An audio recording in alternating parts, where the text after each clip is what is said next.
So అంటే regular గా ఇది చేస్తూ అంటే ఫ్రీ లీగల్ ఎయిడ్ కౌన్సిల్ గా చేస్తూ ఓన్ ప్రాక్టీస్ ఉంది అంటే మీరు చాలా ఇయర్స్ నుంచి సీనియర్ అడ్వకేట్ ఖమ్మంలో.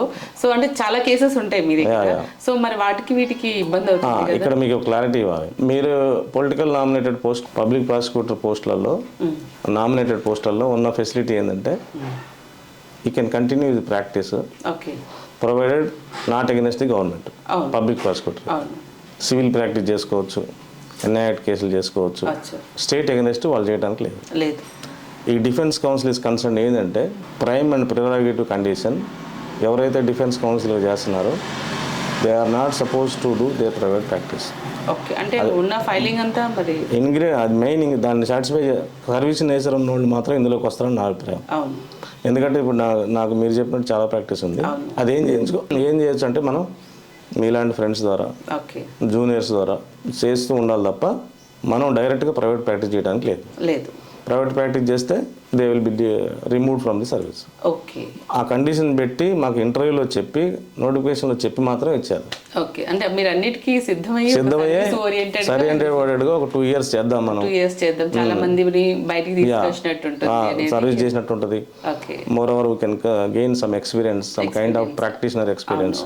కొంచెం ఇలాంటి కేసెస్ క్రిటికల్ గా ఉంటాయి. తర్వాత ఇది ఒక్కటే మా కోర్టు ముందు జాబ్ కాదు, ఇంకా డిఫెన్స్ కౌన్సిల్కి ఇంకేం జాబ్స్ ఉన్నాయంటే డిఎల్ఎస్ఏ తరఫున కంపల్సరీగా నెలకి అందరం కౌన్సిల్స్ అందరం కలిసి మినిమం నాట్ లెస్ దాన్ ఒక 10 times జైలు విజిటింగ్ చేయాలి. ఈరోజు నేను మీ ఇంటర్వ్యూ అయిపోయిన తర్వాత జైలు విజిటింగ్కి వెళ్ళాలి. వీక్లీ వన్స్ చీఫ్ చేయాలి. ఆ వీక్లీ ఒక 4 times మిగతా వాళ్ళు చేస్తారు. జైలు విజిటింగ్లో దీని పర్పస్ ఏంది అంటే జైల్లో ఉన్న వాళ్ళు సర్వీస్ చేయటమే కదా. వెళ్ళి మీరు ఎవరైనా అడ్వకేట్ని పెట్టుకోలేదా, మీకేమైనా లీగల్ అసిస్టెన్స్ కావాలా అని అక్కడ మా వాళ్ళు మాట్లాడి ఎవరైతే లీగల్ ఎయిడ్ కావాలో వాళ్ళకి ఒక ప్రొఫార్మా ఉంటుంది అక్కడ సూపరింటెండెంట్ గారు. ఆ ప్రొఫార్మాలో వాళ్ళ కేసు వివరాలు ఫిల్అప్ చేసి మా వాళ్ళు తీసుకొని వస్తారు.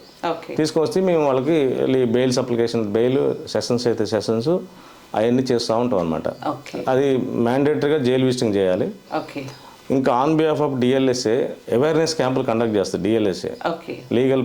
లీగల్ ఇష్యూస్ ఏమన్నా రాకుండా చూడటం, వచ్చిన వాటిని ఎట్లా రిజాల్వ్ చేసుకోవటం.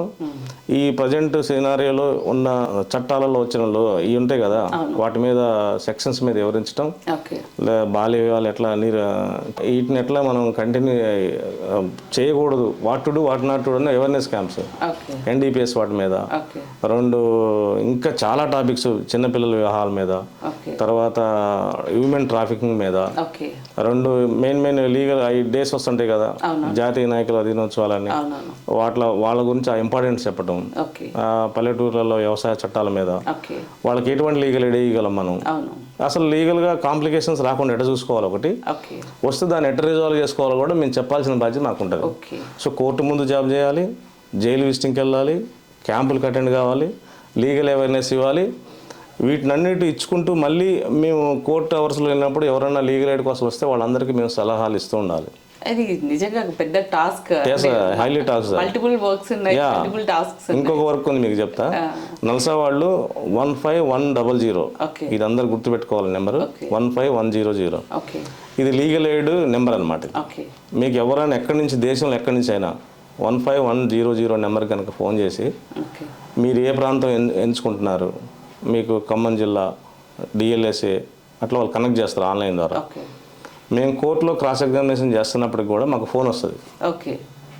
వస్తే మనం అవకాశం ఉన్నప్పుడు ఉంటే లిఫ్ట్ చేయటం, లేదంటే మళ్ళీ చేస్తారు వాళ్ళు కాల్ బ్యాక్. అక్కడి నుంచి వాళ్ళు కనెక్ట్ చేస్తూ ఉంటారు ఆన్లైన్లో, మనకు తెలియదు వాళ్ళు ఎవరు చేస్తారని. నేను బిజీగా ఉంటే ఆ కాల్ మా డిప్యూటీకి వెళ్ళిపోద్ది, మా డిప్యూటీ బిజీగా ఉంటే ఇంకా ఇతర వాళ్ళకి వెళ్ళిపోతుంది. ఎవరు బిజీగా ఉన్నా కానీ సూపరింటెండెంట్ కానీ లిఫ్ట్ చేయాలి కంపల్సరీ. మీ టీంలో ఎవరో ఒకరు కాల్ లిఫ్ట్ చేయాలి. లిఫ్ట్ చేసి మీరు ఏ ప్రాంతం నుంచి మాట్లాడుతున్నారు, మీకు ఎటువంటి సమస్య ఉంది, అది పెద్ద సమస్య అయితే మీరు మా డిఎల్ఎస్కి రండి, చిన్న సజెషన్స్ కావాలంటే మేము over phone we can give on their it self. ఆ సర్వీస్ కూడా చేయాలి. సో ఈ మల్టిపుల్ టాస్క్స్ ఉంటాయి ఈ జాబ్లో.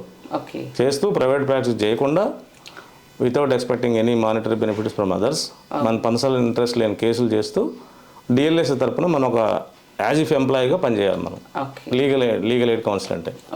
సో ఇప్పుడు ఈ సిస్టమ్ మొదలుపెట్టిన కాడి నుంచి ఆల్ ఓవర్ కంట్రీ చాలా ఫ్రూట్ఫుల్ రిజల్ట్స్ వస్తున్నాయి. చాలా కేసులు మనం ఎక్కటలు ఇప్పించాం, చాలా కేసులు సర్వీస్ చేస్తున్నాం. అందరు పూర్కి మనం సహాయం చేయగలుగుతాం. చాలా మందిని ఆ జైల్లో మగ్గిపోకుండా బయటకు తీసుకురావటం, వాళ్ళకి సర్వీస్, మళ్ళీ బయటకు వచ్చిన తర్వాత మళ్ళీ కేసెస్ చేయటం. ఈ 2 సంవత్సరాల నుంచి సుమారుగా 250 కేసులు డిఎల్ఎస్కి అప్లై చేసుకున్నారు. డిఎల్ఎస్కి అప్లై చేసుకున్నారు. వాళ్ళకు మనం లీగల్ ఎయిడ్ ఫ్రీగా ఇస్తున్నాం.